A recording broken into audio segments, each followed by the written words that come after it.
Tous d'être là et bon accueil à tout le monde, bon accueil au public et à la presse. Donc je demande à Hélène Mérigot de bien vouloir réaliser l'appel. Merci. Oui.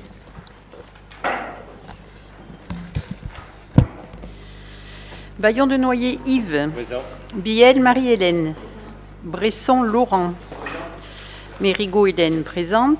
Mathieu Stéphane. Il devrait arriver. Eliane Gomez. Royer Christian. David Mathieu Christiane. Gay Patrick. Louis Olivier. Jean-François Leclerc. Tavernari Roland.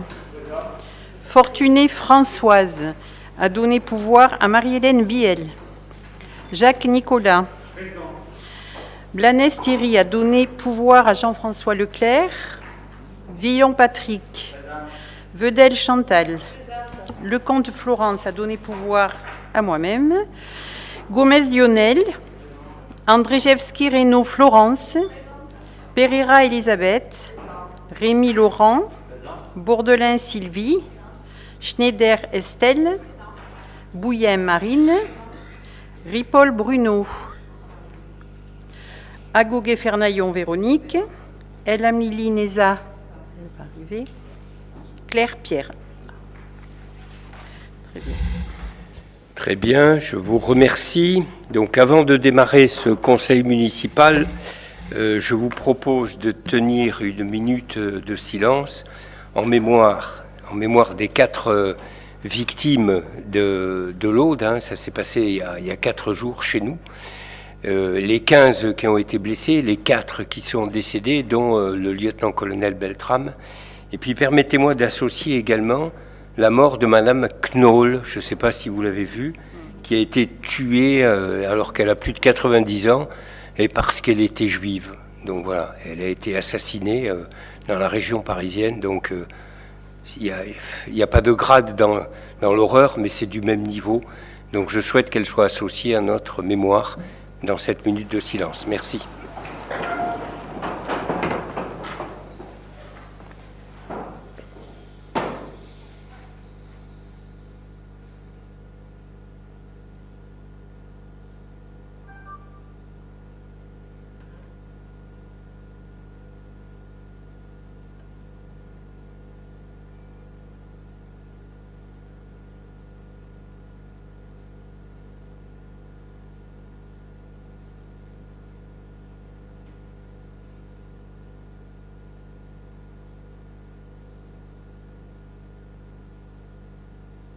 Je vous remercie.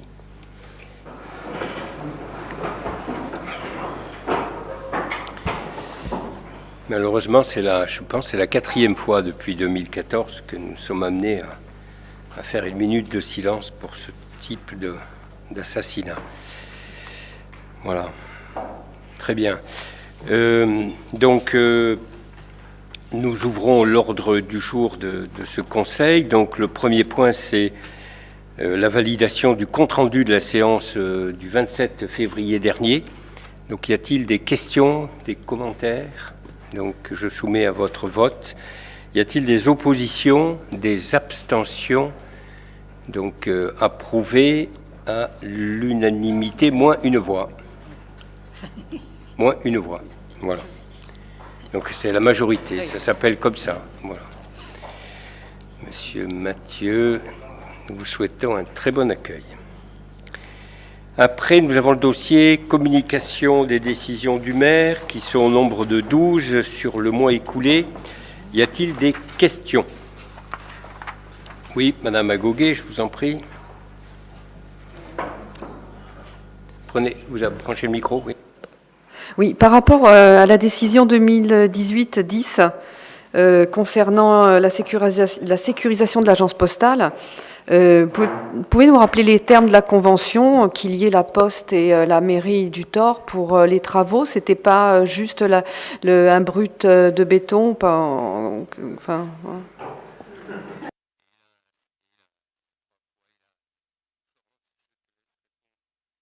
De façon plus détaillée, ce n'a jamais été un brut de béton. Dès la première fois où on en a parlé, Oui, bonsoir à tous. Non, ce n'est pas une livraison brute de béton, c'est un déplacement contraint. Donc la Poste avait renouvelé son bail commercial en 2014, donc elle était repartie pour 9 ans. Elle a accepté un transfèrement contraint, mais il fallait quand même lui remettre les locaux en conformité par rapport à ce qu'elle a. Donc elle déménage une partie de ses équipements de sûreté, mais les équipements de sûreté de la banque Chex n'étant plus en place et ne correspondent pas aux équipements de la Poste, il était convenu qu'on leur finance un pré-équipement de câblage. Ils ont accepté aussi de ne pas... que nous ne payons pas d'indemnité d'éviction qui correspondait quasiment à 9 années de bail commercial. Hein. Je vous le rappelle. Donc on est bien obligé de leur livrer un bâtiment. Ils sont locataires depuis 1933. Donc c'est un vieux client de la commune. Voilà. On ne peut pas les mettre dans un bâtiment brut, c'était pas possible. Voilà. Merci. Très bien. Oui, une autre question, je vous prie. Par rapport à la décision 2018-011, donc vous avez formulé un pourvoi en cassation.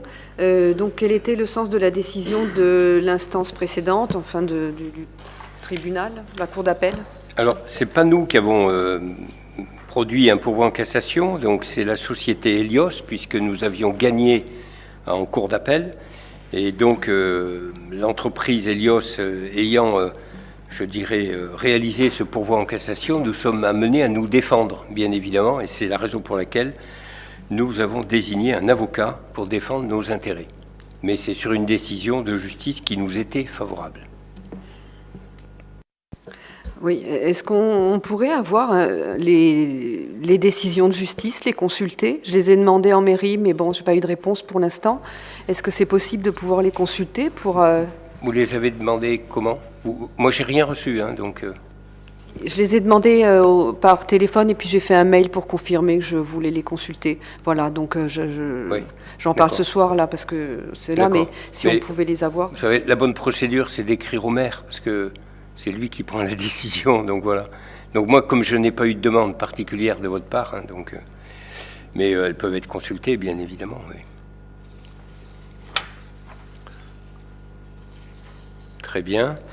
Donc je passe au premier point de l'ordre du jour qui traite du taux d'imposition direct des taxes locales. Donc c'est Patrick Gay qui nous la commente. Merci Patrick, si tu es prêt.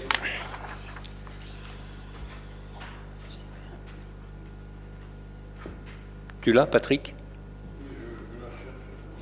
Mais... Donne-lui. La met sur les tablettes. Ça y est, ça y est.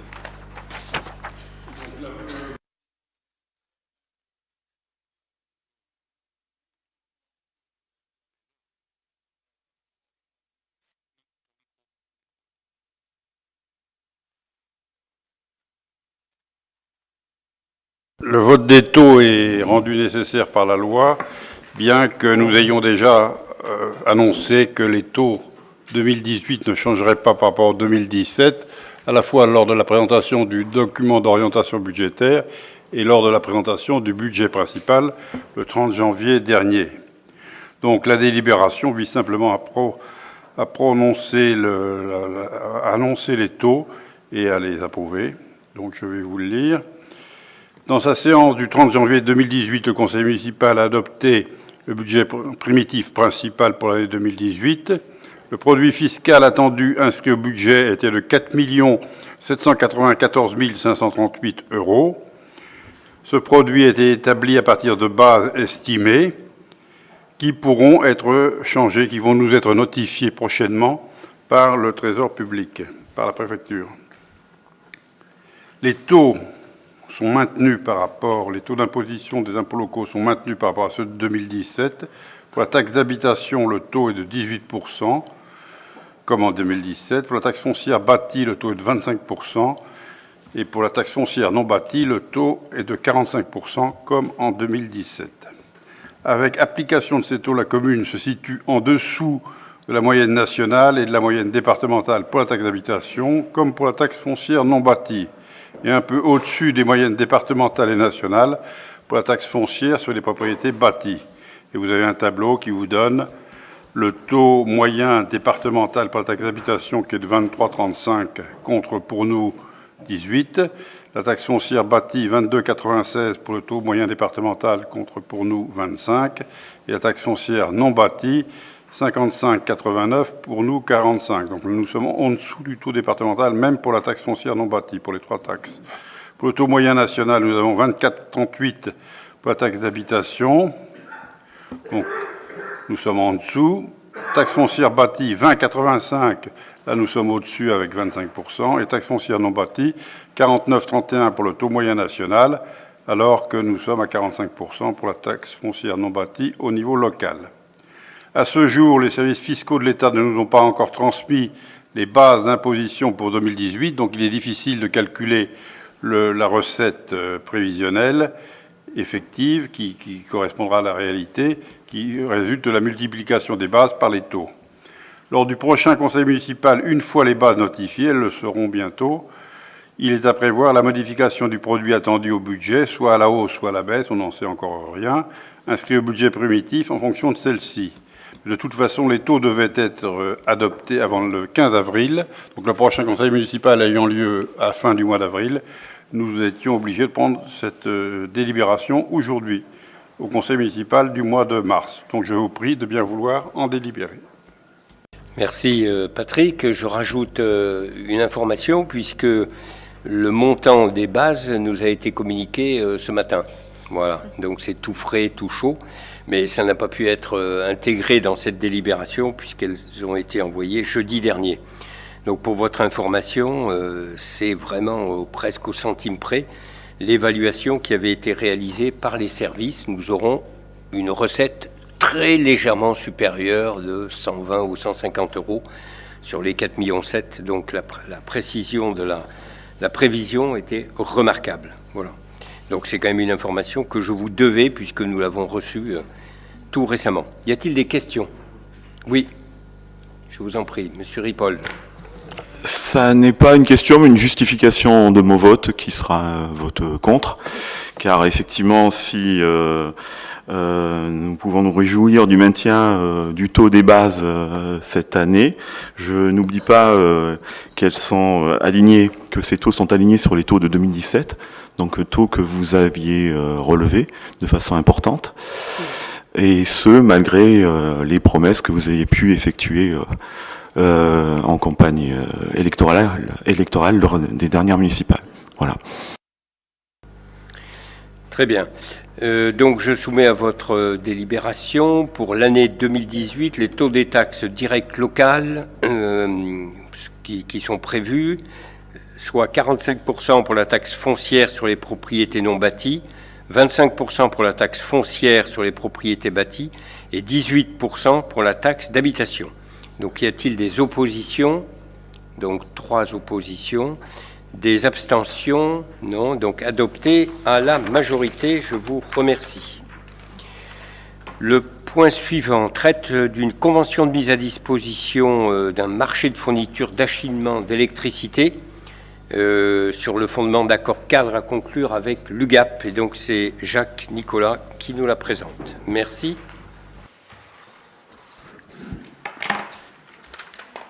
Comme vous le savez, pour l'électricité, depuis le 31 décembre 2015, la loi NOM du 7 décembre 2010 a mis fin aux tarifs réglementés de vente d'électricité. Et donc, on est appelé à soumettre des marchés concurrents. On a fait, il y a 2 ans ou 3 ans, une première passation de marché pour les compteurs jaunes, c'est-à-dire les supérieurs à 36 kV ampères. Et on a obtenu une seule réponse, qui était une réponse d'Enedis, et qui était en fait légèrement inférieure au prix pratiqué avant, mais de très peu.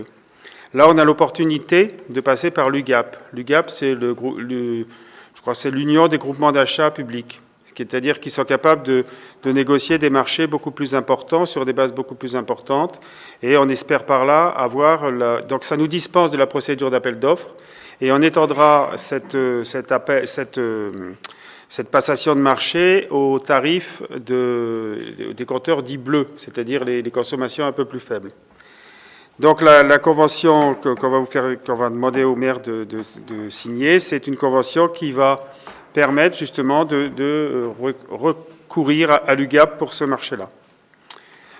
Donc je vous lis la convention. Le conseil municipal du Thor, vu le code général des collectivités territoriales, vu le budget de la commune, vu les articles, je vous fais grâce des numéros d'articles, vu le rapport présenté à monsieur le maire, décide de donner mandat à l'Union des groupements d'achat public, l'UGAP, établissement public industriel et commercial de l'État, dans le cadre d'une convention de mise à disposition d'un marché public par bénéficiaire et par lot ayant pour objet la fourniture, l'acheminement d'électricité et services associés, passé sur le fondement d'accords cadres et à l'effet de procéder dans le respect de l'ordonnance et du décret relatif au marché public à l'ensemble des opérations de mise en concurrence en vue de la conclusion des accords cadres. La convention est conclue pour une durée courant de la date de signature jusqu'au terme des marchés, fixé au 31 décembre 2021. Les prestations de fourniture en électricité ne pourront débuter qu'à partir du 1er janvier 2019. Il est cependant possible d'intégrer des sites dont l'échéance contractuelle arrive après cette date. Le recensement des besoins permettant de distinguer les dates de début de fourniture site par site. Vous avez derrière le détail de la convention et les choses qui sont concernées. L'article 3 autorise monsieur le maire à signer la convention et à tous les documents nécessaires. Je vous prie d'en délibérer.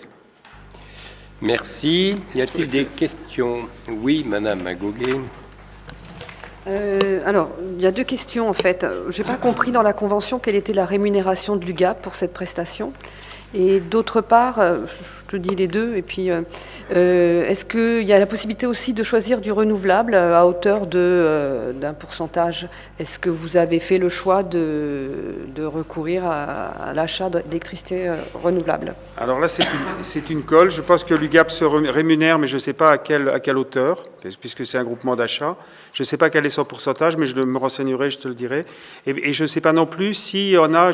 il y a certains fournisseurs d'électricité précisent qu'ils ont un certain contingent d'électricité propre, je dirais. Mais là, je ne sais pas si dans ce cadre-là, c'est prévu. Mais je me renseignerai, je te le dirai. C'est dans la convention, il suffit de le préciser, je pense, à l'UGAP. D'accord, mais je te dis, je ne sais pas ce qu'on a décidé là-dedans. Je me renseignerai éventuellement si c'est possible. D'autres questions? Non, très bien. Donc, je vous demande de bien vouloir délibérer et donc de donner mandat à l'UGAP pour cet achat. Juste une dernière petite remarque. On estime que ça représentera une diminution de prix de l'électricité d'à peu près 10% à consommation égale. Voilà, c'est tout. L'article 2 dit que la convention est conclue pour une durée courant de la date de signature jusqu'au terme des marchés, donc fixé au 31 décembre 2021. Et enfin, d'autoriser le maire à signer la présente convention. Y a-t-il des oppositions, des abstentions? Donc merci, adopté à l'unanimité. La délibération suivante traite la garantie d'emprunt à Grand Delta Habitat qui a contracté un emprunt auprès de la Caisse des dépôts et consignations pour la construction de la résidence Le Palmyre. Donc Patrick, tu as la parole, merci. Alors, Grand Delta Habitat procède actuellement à la construction de 15 logements au chemin de Raidet. Sur le terrain qui est entre le chemin de Raidet et la route qui va à l'île sur la Sorgue, on peut voir les bâtiments lorsqu'on passe en allant à l'île sur la Sorgue, en vue de réaliser une opération locative dénommée le Palmyre. Afin de financer cette opération, des prêts d'un montant d'1 355 000 € ont été sollicités par Grand Delta Habitat auprès de la Caisse des dépôts et consignations. Ces prêts se ventilent en 4 prêts de base qui varient en fonction de la durée, 40 à 60 ans, et du taux d'intérêt qui est pratiqué de 1,35 à 0,55. Et ces prêts doivent être garantis puisque la Caisse des dépôts et consignations le demande. L'obtention de ces prêts donc, est subordonnée à l'octroi de garanties par les collectivités. Les collectivités, c'est la commune pour 50% et le département pour le reste, pour les autres 50%. Donc Grand Delta Habitat sollicite auprès de la commune du Thor la garantie de ses emprunts à hauteur de 50%. Les garanties complémentaires sont sollicitées auprès du conseil départemental du Vaucluse.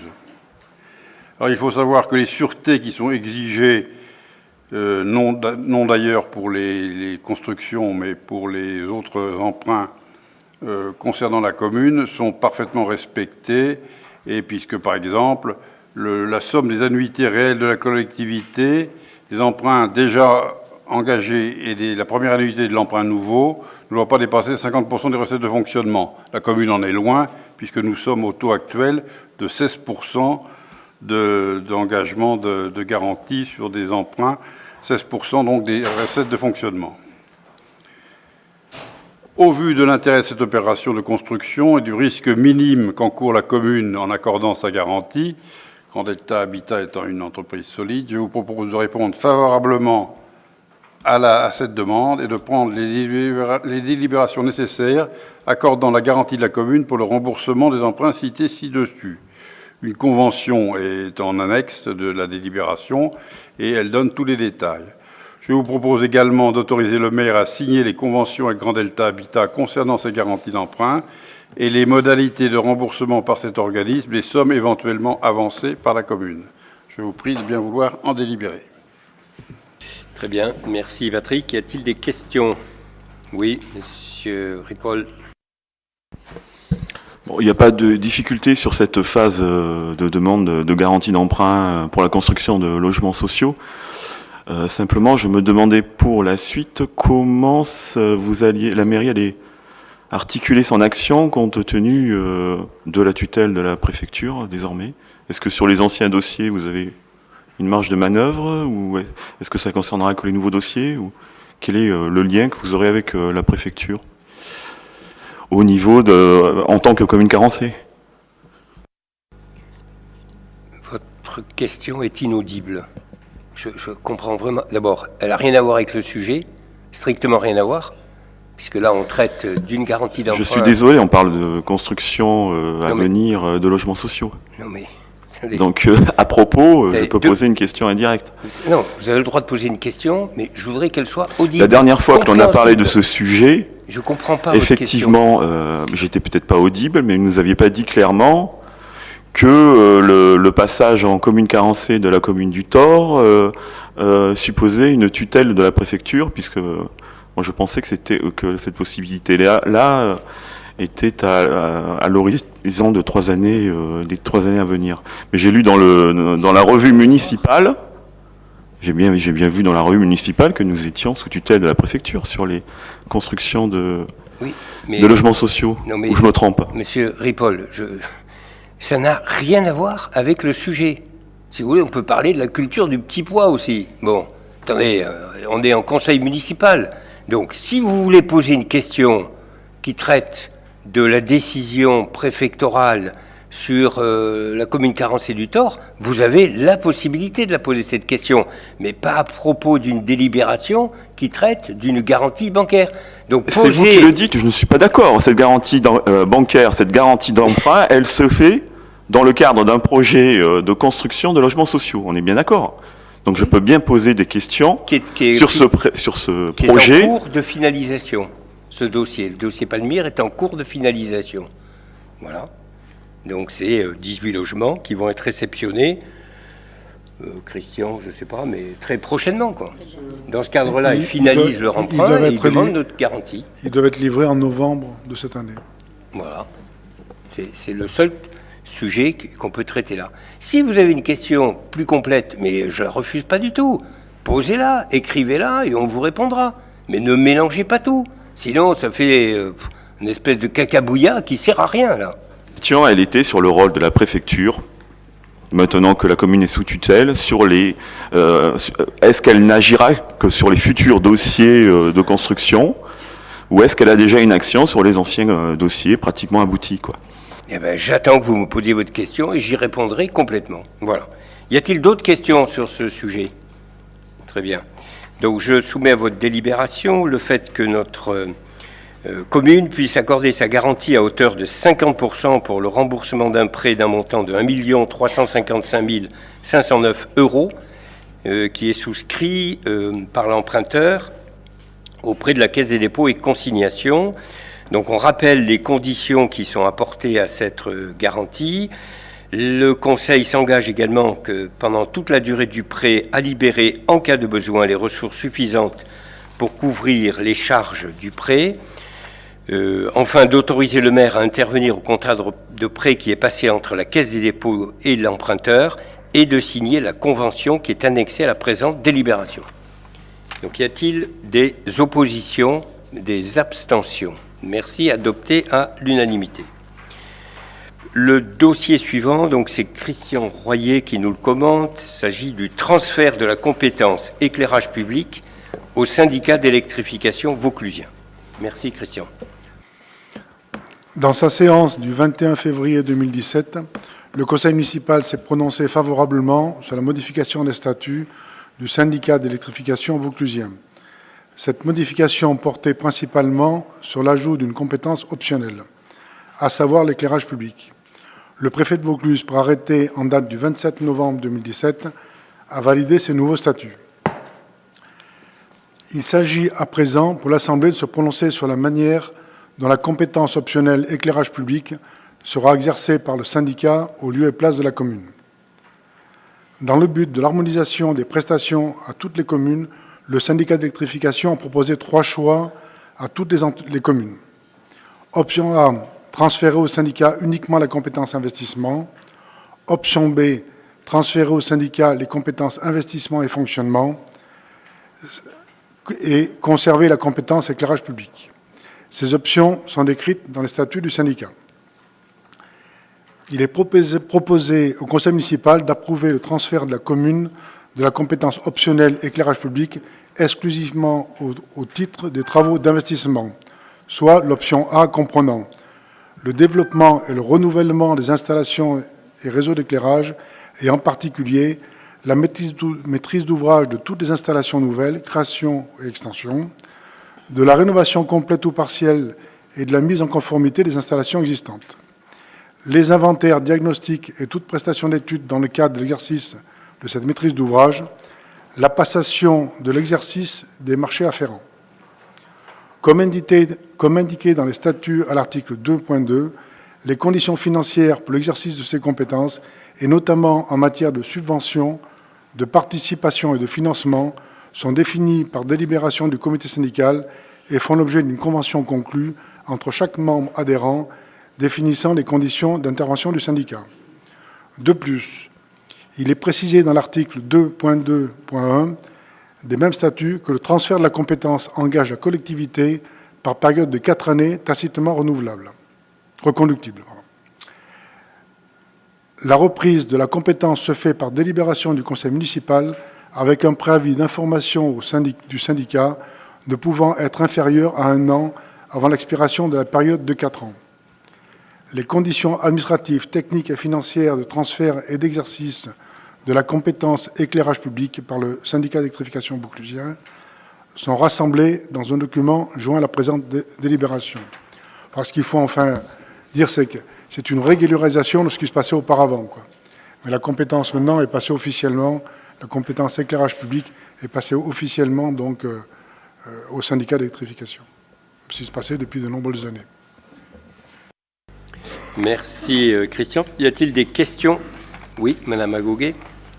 Oui, j'imagine que les projets sont... Donc, il y a des diagnostics et des projets qui sont proposés par la SEV, par le syndicat, par le SEV, mais en coordination avec la mairie, enfin... parce que j'ai vu dans les statuts du syndicat que si on était en désaccord avec ce qui était proposé, c'est le président du syndicat qui avait le dernier mot. Donc, je voulais savoir comment s'établissaient ces décisions.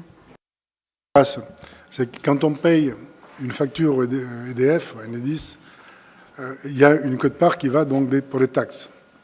Ces taxes étaient collationnées par la commune et sont transférées au syndicat d'électrification. Et après, donc, il y a donc une certaine somme par an. Et le syndicat, donc, qui regroupe pas toutes les communes, mais quand même pas beaucoup de communes du Vaucluse, donc, est regroupé en collège. Nous, on fait partie du collège d'Avignon. Donc, il y a donc une somme qui est allouée à ce collège. Et au sein de ce collège, donc, par rapport au projet, c'est alloué une somme qui s'appelle le prépiquetage qui se fait toutes les années, de façon à avoir une mutualisation, mais pour que chacun, au bout de 4 ans pratiquement, ait la somme qui lui revient, chaque commune ait la somme qui lui revient. Mais une année, ce sera une commune qui en aura un peu plus, une autre année sera une autre commune, etc., quoi. Mais en effet, la prévision, ce n'est pas le syndicat, c'est la commune qui, avec le syndicat, prévoit donc les travaux à faire et c'est planifié dans l'ensemble, quoi.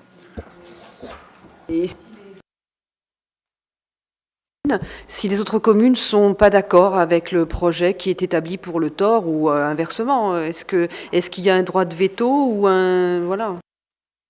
Non, et il n'y en a jamais eu. Ça se fait donc, à partir du moment où les gens travaillent donc en mutualisant, si c'est pour faire la guéguerre, ça ne fonctionne pas, quoi. Bon, dans ce type de syndicat, généralement, les communes s'expriment sur leur dossier et la commune voisine ne va pas contre l'avis qu'a donné une commune, puisque globalement, ça pourrait être la même chose pour elle. Donc voilà. C'est comme ça que ça se passe, quoi. Sous réserve qu'il y ait un équilibre, par contre, par rapport aux sommes allouées à chaque commune, quoi. Donc, comme l'a dit Christian, c'est une régularisation de ce qui se passe depuis déjà de nombreuses années dans notre relation avec le syndicat. Pas d'autres questions, donc je vous propose d'en délibérer, d'approuver le transfert par la commune de la compétence optionnelle éclairage public en matière d'installation et de réseau d'éclairage extérieur fonctionnel, etc., d'installation et de réseau d'éclairage extérieur, de mise en valeur du patrimoine bâti, des installations et réseaux d'éclairage extérieur des terrains de sport publics. Il a été choisi l'option A, qui comprend le développement et le renouvellement des installations d'éclairage, et en particulier la maîtrise d'ouvrage, les inventaires diagnostiques, ainsi que la passation et l'exécution des marchés afférents. Cette compétence est transférée selon les conditions prévues dans les statuts du syndicat. Et enfin, d'autoriser le maire à signer tous les documents à intervenir. Y a-t-il des oppositions, des abstentions? Donc, merci, adopté à l'unanimité. Nous avons ensuite 3 délibérations qui traitent exclusivement du démarrage du GIP Cuisine Centrale, puisque ce démarrage sera effectif le 1er avril prochain, puisque nous avons réglé tous les aspects de comptabilité. Et donc, à cette occasion-là, nous avons 3 délibérations. Une première qui traite de l'adoption du montant prévisionnel, une seconde qui traite du transfert et la mise à disposition des biens de la commune au GIP, et enfin de la mise à disposition du personnel. Donc en ce qui concerne le montant prévisionnel, nous avons réalisé un budget, et au terme de ce budget, le budget s'équilibre au montant de la section de fonctionnement à 526 204 €, et les contributions de chaque membre, à savoir la commune du Thor et celle de l'EHPAD, sont pour le Thor de 330 207 € et pour l'EHPAD 195 997 €. La différence correspond au nombre de repas qui sont différents. Par ailleurs, je rappelle que la commune, pour sa part, fournit un certain nombre de salariés qu'elle paye, et donc ce montant est estimé à 184 200, et l'EHPAD fournit un certain nombre d'agents également qu'elle paye pour 54 750 €. Et donc, du montant que doit la commune, 330 207, il faut déduire ce que nous allons payer en frais de personnel, et donc nous avons un solde à payer de 146 000 €. Et pour l'EHPAD, il faudra déduire des 195 000 € les agents qui sont mis à disposition, et donc le solde est de 141 247. Et donc ces participations prévisionnelles seront versées par appel de fonds mensuel, et bien évidemment en fin d'année, un bilan précis des consommations seront réalisés. Je rappelle que ces montants-là sont donnés pour une activité prévisionnelle de 9 mois, puisque nous démarrons le 1er avril. Donc du 1er avril au 31 décembre prochain. Y a-t-il des questions? Pas de questions. Donc, je vous propose d'adopter le montant prévisionnel de la contribution municipale aux ressources du GIP pour un montant de 330 207 € et que la contribution, le versement effectif sera de 146 007 €, qu'enfin cette contribution financière sera versée sur appel de fonds mensuel réalisé par le GIP Cuisine Centrale et d'autoriser le maire à signer toutes les dépenses nécessaires à l'exécution de cette délibération. Y a-t-il des oppositions, des abstentions? Donc merci. La deuxième, c'est que nous sommes amenés à transférer des biens de la commune au GIP. Donc on les transfère par mise à disposition. Donc dans votre document, vous avez la liste de tous ces biens qui vont être mis à disposition. Je les cite rapidement. Il y a la cuisine centrale, bien évidemment, où je rappelle que son montant, sa valeur brute est proche de 1 million d'euros. Des véhicules frigorifiques, des micro-ordinateurs, du matériel informatique, du matériel de bureau, des équipements de cuisine, etc. Mais pour des sommes qui sont beaucoup plus modestes. On arrive à un total de 1 11 461 000 €, qui sont des montants bruts et après amortissement de 1 million d'euros. Donc ces matériels-là sont mis à disposition, pas transférés, mais mis à disposition du GIP que nous gérons, bien évidemment. Donc, y a-t-il des questions? Donc, merci. Je soumets à votre approbation. Y a-t-il des oppositions, des abstentions? Donc, adopté à l'unanimité. Et la troisième, toujours pour le GIP, c'est la mise à disposition du personnel communal. Donc, nous sommes amenés à mettre à disposition un certain nombre d'agents de la commune qui, je le rappelle, ont donné leur accord par écrit pour cette mise à disposition à compter du 1er avril, que nous avons obtenu un accord de la CAPC en date du 30 novembre dernier et un avis favorable de la CAPB, puisqu'il y a un cadre B en date du 20 mars 2018. Voilà, donc y a-t-il des questions sur cette mise à disposition des agents? Oui, monsieur Ripoll. Oui, juste une demande de précision là sur les temps de disponibilité qui sont donnés. Oui. Je comprends bien que pour le chef de service, 100% de son temps sont requis auprès du GIP. Par contre, pour les agents à son service, enfin sous ses ordres, on comptabilise 90% donnés à la cantine. Pour certains, pas pour tous, oui. Oui, sauf pour le directeur de la vie scolaire, ce que je comprends. Comment seront utilisés les 10% restants du temps de travail? Un certain nombre d'agents effectuent des opérations de service auprès des enfants. Donc ce ne sont pas des opérations de cuisine, mais des opérations de réfectoire. Et ces opérations-là ne font pas partie de l'activité du GIP. Seule la fabrication et la livraison des repas sur les points de consommation font partie des activités du GIP. Et donc, bien évidemment, nous n'avons pas comptabilisé ces temps horaires dans les activités du GIP, mais nous les avons gardés en charge de la commune. Voilà. D'autres questions? Donc, je soumets à votre délibération. Y a-t-il des oppositions, des abstentions? Donc, adopté à l'unanimité. Je vous remercie. La délibération suivante, c'est la modification du tableau des effectifs théoriques. Je rappelle bien des effectifs théoriques. Donc, nous sommes amenés à créer un poste d'agent administratif territorial puisque le poste était jusqu'à présent occupé par un contrat emploi d'avenir, donc contrat qui s'arrête. Donc, nous sommes amenés à recruter un agent administratif territorial. Et puis, nous accueillons, et ça vous le savez puisqu'on en a déjà parlé, au sein de la collectivité, 2 agents administratifs principaux de 2e classe qui sont aujourd'hui agents du CCAS et qui vont intégrer la commune dans le cadre de la mutualisation des fonctions support, à savoir les finances d'une part et les ressources humaines d'autre part. Donc ces agents vont devenir agents de la commune. Et donc, il faut bien qu'ils soient inscrits au tableau des effectifs. Donc, y a-t-il des questions sur ces points? Oui, Madame Agouguet. Oui, je voulais savoir, il reste combien de personnes qui travailleront effectivement au CCAS dans le bâtiment neuf qui a été construit? Alors, en tout, il y aura 22 ou 23 agents au CCAS, hein, dont 4 ou 5 qui sont dans les services administratifs. Vous avez une question, Bruno? Oui, c'est à peu près la même question.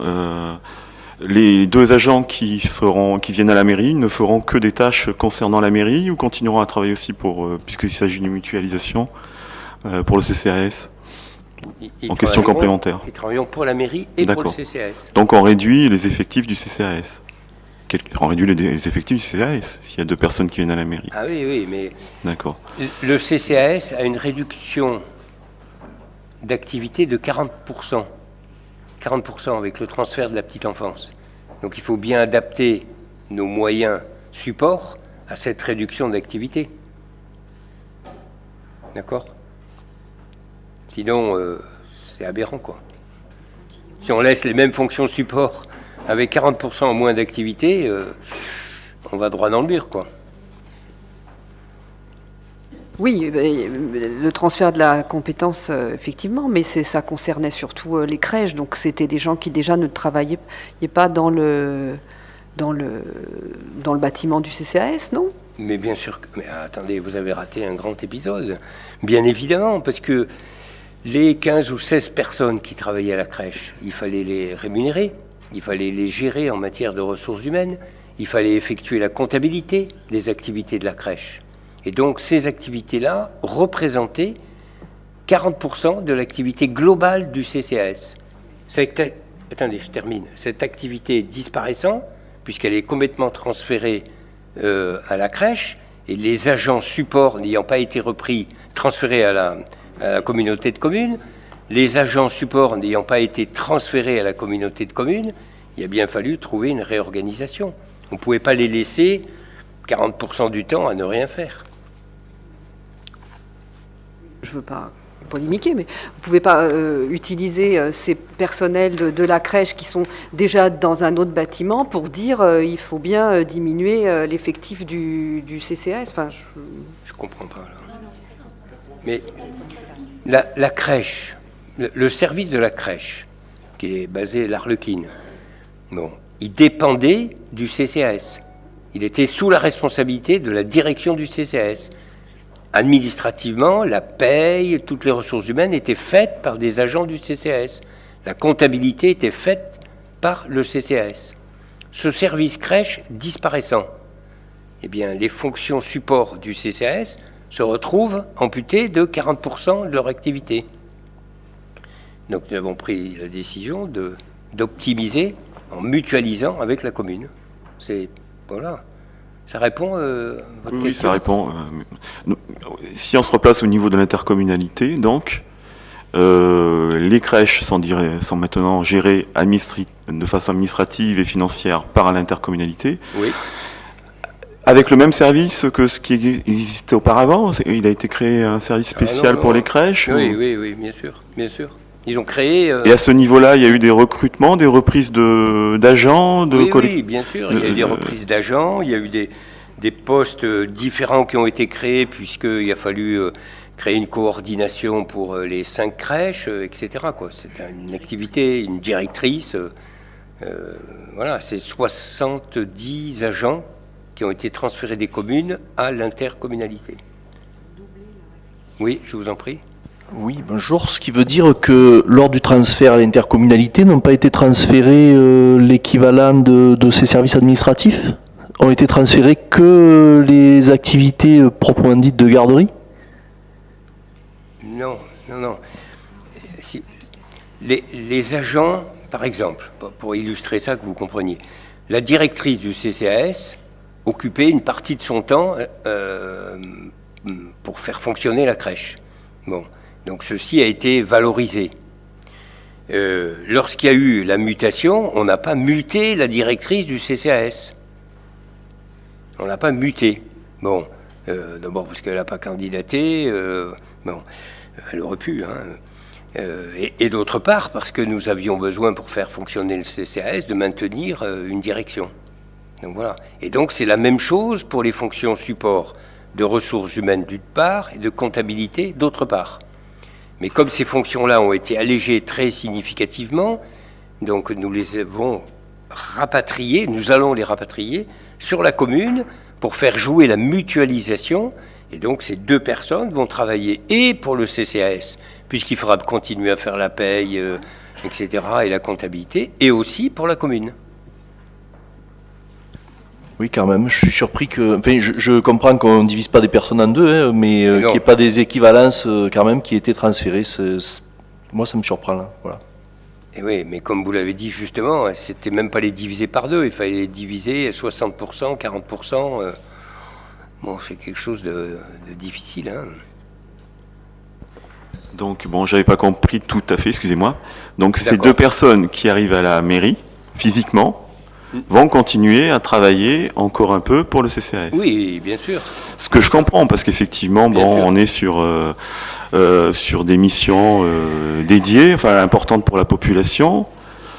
Est-ce que le fait d'être à distance comme ça et de travailler pour d'autres secteurs, est-ce que ça ne va pas un peu perturber la réactivité qu'on se doit d'avoir au sein de l'administration, enfin de leur établissement, dans le CCAS, leur établissement premier, et sur le plan du coup administratif et sur le plan des réponses financières?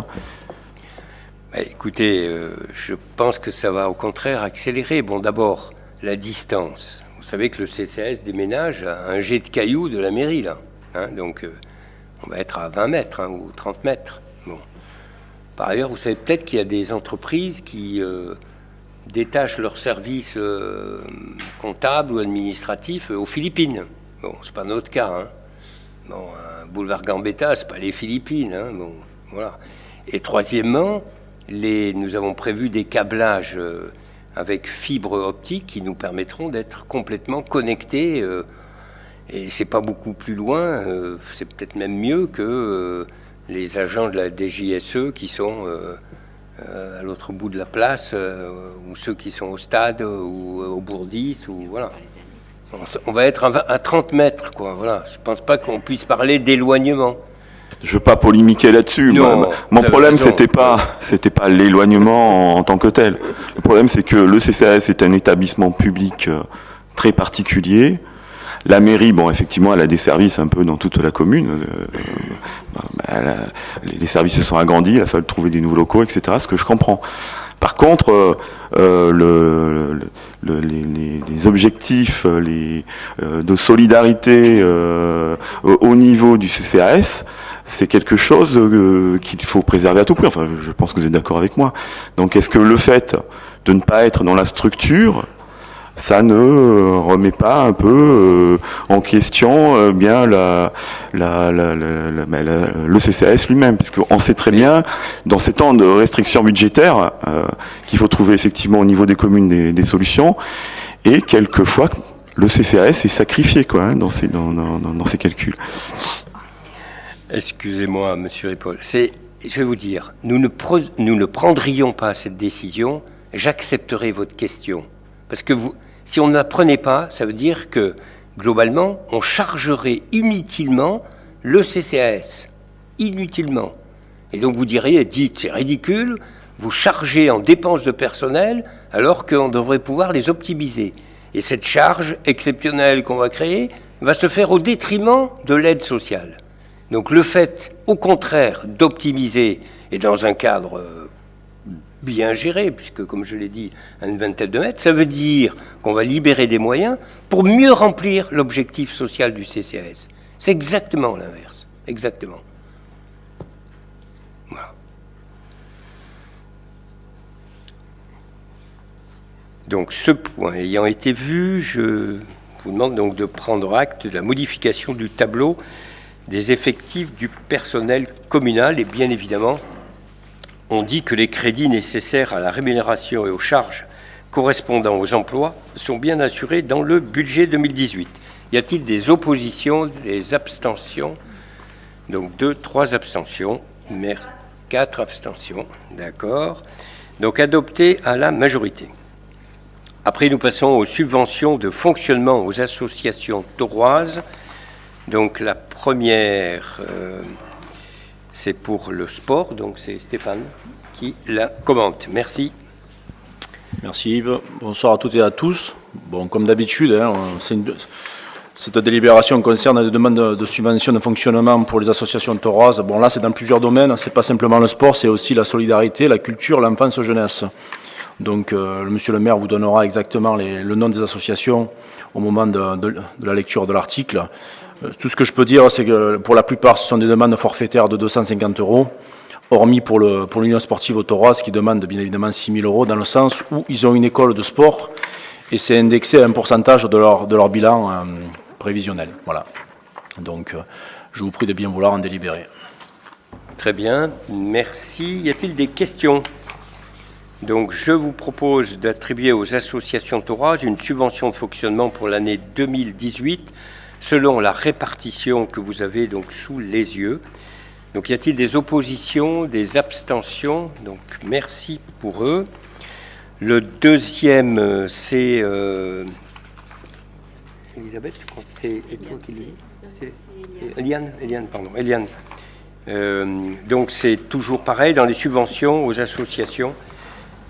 Donc, je te laisse le commenter puisqu'elles sont un peu plus nombreuses. Merci. Merci. Donc là, c'est l'attribution des subventions d'action. Concernant l'accueil culture loisirs, l'association propose des ateliers de création, créatifs, point compté, bois, tricot, patchwork, boutis, porcelaine, etc., ainsi que des stages ponctuels organisés en cours d'année. Elle met de plus en plus 2 expositions importantes sur l'année. Pour 2018, l'accueil culture loisirs a besoin de renouveler son matériel informatique avec l'achat d'un ordinateur et d'une imprimante. Il est proposé de subventionner à hauteur de 132 €. La Diane tauroise, l'association affiliée à la Fédération départementale de la chasse de Vaucluse, sollicite l'aide de la commune pour procéder aux campagnes de repeuplement de diverses espèces. Celles-ci se déroulent entre les mois de juillet et de février. Par ailleurs, elle organise chaque année une journée avec les anciens comprenant un repas et une partie de chasse. Elle se déroule traditionnellement en novembre. Les lignes budgétaires retenues concernent l'achat des animaux. La subvention proposée est un forfait de 1 878 €. Pèlerin Loutor, l'association met en place de nombreuses manifestations et activités dans le but de promouvoir la culture et la langue provençale. En 2018, elle sollicite une aide municipale pour l'organisation de la 5e édition du Printemps du Beffroi, ainsi que du traditionnel feu de la Saint-Jean. Les frais retenus concernant la prestation des groupes de théâtre et de musique, ainsi que de la communication envers le public.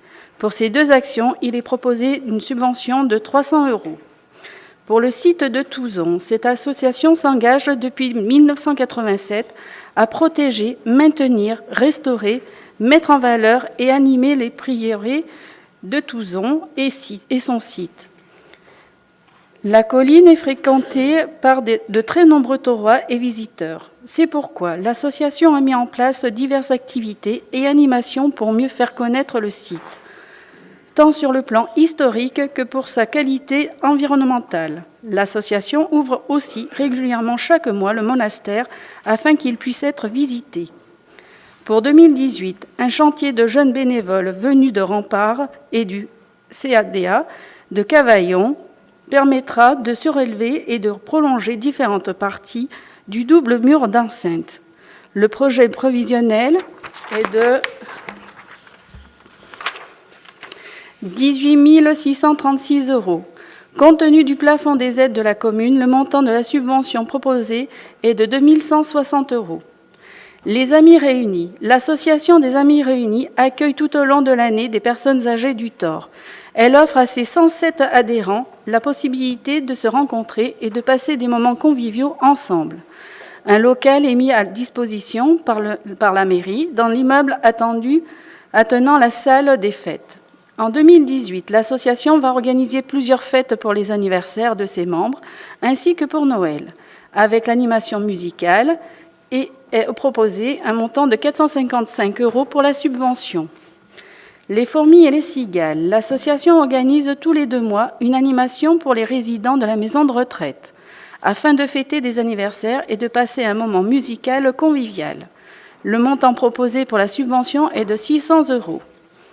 Secours catholique.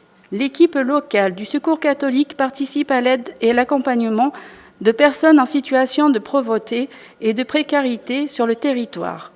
Pour 2018, l'association maintient les 3 actions suivantes. L'achat de paniers redistribués par des personnes suivies par l'association, ainsi qu'un atelier de cuisine tous les 15 jours avec un panier témoin.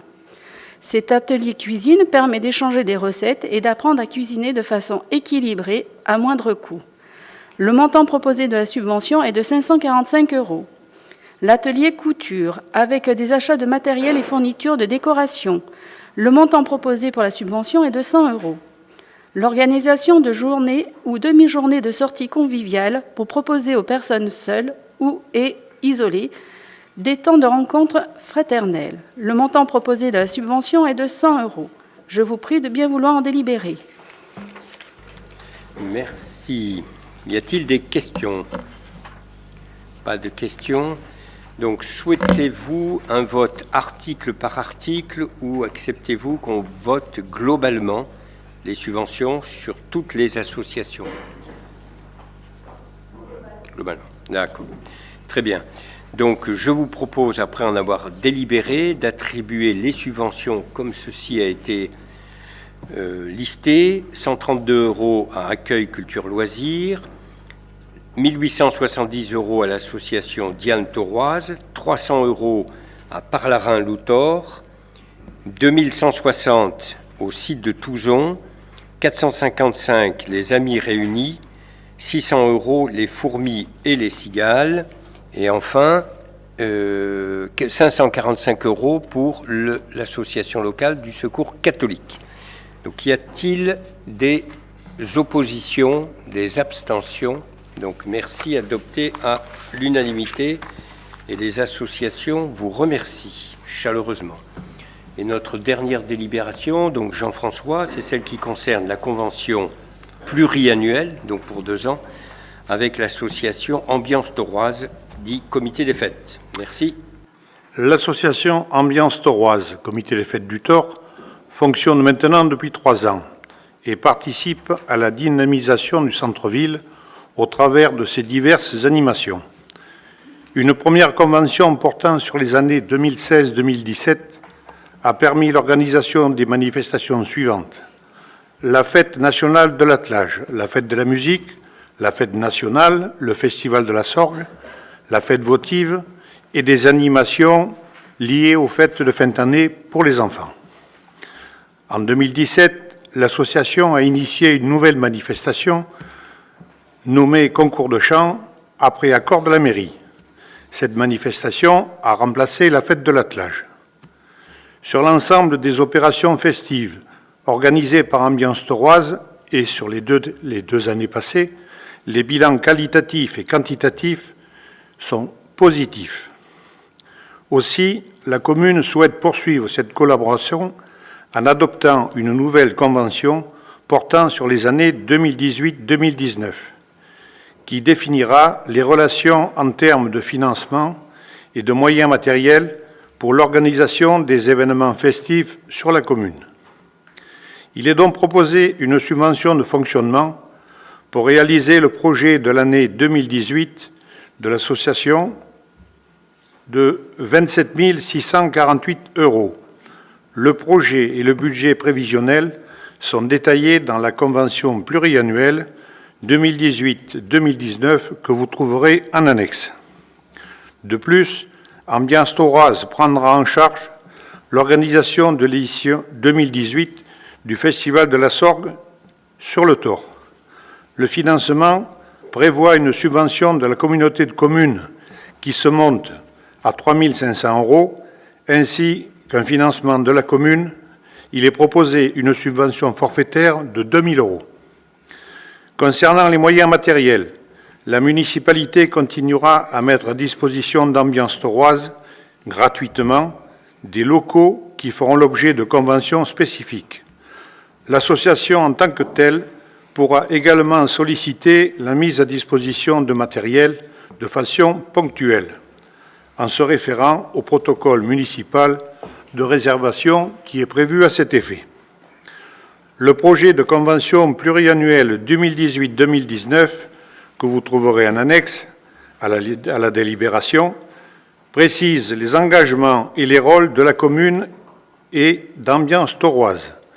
L'Assemblée délibérante est invitée à l'approuver et à autoriser Monsieur le maire à la signer. Je vous prie de bien vouloir en délibérer. Merci. Y a-t-il des questions? Oui, Madame Gouguet. Oui, pourquoi voter tout de suite le budget sur le budget 2019, la somme qui sera attribuée? On ne pouvait pas signer la convention et ensuite attribuer, enfin autoriser et refaire une délibération en 2019. Enfin, je sais que c'est pour sécuriser l'activité, enfin j'imagine, mais ça paraît bizarre d'anticiper le budget 2019. Voilà, c'est le sens de ma question. Non, c'est pas bizarre. Si on veut que les manifestations d'une année soient bien réalisées, bien organisées, et que notamment les réservations des prestataires, que sont les orchestres, puissent être faites, elles doivent être faites. Par exemple, pour le 15 août 2018, c'est lors du 15 août, la fête du 15 août 2017, qu'on a fait la réservation, que l'Ambiance Thoroise a fait la réservation pour l'année suivante. Et donc, on a démarré l'année 2018 avec toute la programmatique déjà assurée, ce qui est absolument indispensable pour bien gérer l'organisation des manifestations.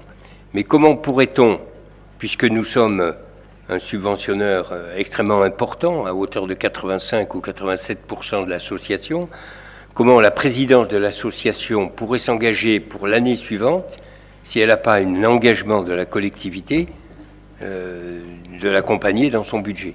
Et donc c'est comme ça que il y a déjà 2 ans, nous avons passé exactement la même convention pluriannuelle avec des engagements d'action et de budget. Donc ce n'est qu'un renouvellement de cette convention pluriannuelle qui, je pense, donne une sécurité aux organisateurs et leur permet de faire une bonne programmatique. Ça répond à votre question? D'autres questions? Non? Donc je vous propose d'en délibérer, d'attribuer une subvention de 27 648 € pour l'année 2018 et 27 648 pour l'année 2019 à l'association Ambiance Thoroise pour soutenir l'objectif général de l'association et les actions qui ont été listées par Jean-François. D'attribuer une subvention forfaitaire de 2 000 € à l'association Ambiance Thoroise pour l'organisation du Festival de la Sorgue sur le Thor et 2 000 € pour l'année suivante. Dit que les crédits sont bien inscrits ou seront bien inscrits dans les budgets 2018 et 2019. Et d'autoriser enfin le maire à signer la convention pluriannuelle entre la commune et l'association Ambiance Thoroise. Donc y a-t-il des oppositions, des abstentions? Opposition? Une abstention. D'accord. Deux abstentions.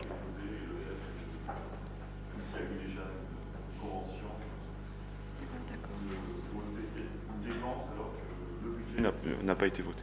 Ça me gêne un peu, voilà. Faut pas être gêné, vous savez. Bon. Mais vous avez le droit, vous pouvez vous abstenir. Non. Très bien. Donc c'est adopté à la majorité. Donc je vous remercie.